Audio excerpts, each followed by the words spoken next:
산업기술유출범을 어렵게 붙잡아도 대부분 집행유예로 풀려나는 게 현실입니다. 어렵게 개발한 첨단 기술이 헐값에 빠져나가는 걸 막으려면 처벌을 강화하고 중견 벤처기업의 보완 체계를 지원해야 한다는 지적이 나옵니다. 이어서 김도원 기자가 보도합니다. 최근 기술 유출 피해는 중소기업에 집중되고 있습니다. 지난 5년간의 산업기술 유출 사건을 보면 피해 기업의 90% 이상이 중소기업입니다. 정보당국이 적발한 해외 기술 유출 사건 중에서도 3분의 2는 중소기업이 표적이었습니다.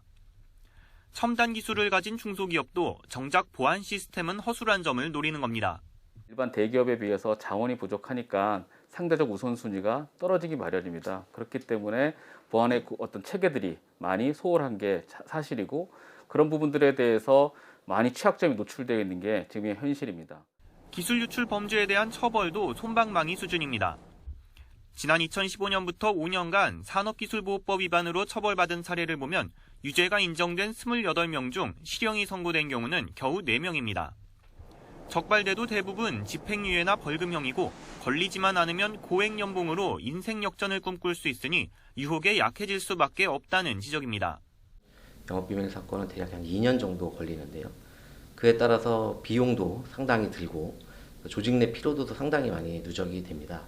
그런데 막상 선고가 집행유예로 끝나버리면 허무함을 넘어서 이런 절차를 왜 했나. 최근은 대부분의 자료가 디지털로 관리돼 한번 유출되면 회수하기 어려운 만큼 사전 예방이 가장 중요합니다. 때문에 첨단 기술을 가진 기업이 보안 체계를 갖출 수 있도록 정부가 적극 지원해야 한다는 주장이 나옵니다. 국가정보원, 산업기술보호협회 등이 활동하고 있지만 기업들을 충분히 지원하기엔 인력과 예산이 여전히 부족합니다. 첨단 기술 글로벌 경쟁 시대, 기술 유출은 곧 국부 유출로 이어질 수 있습니다. 기술 유출 피해를 회복할 수 있도록 징벌적 손해배상 수준을 더욱 높이는 등 실효성 있는 구제 수단 마련도 중요하다는 게 전문가들의 지적입니다.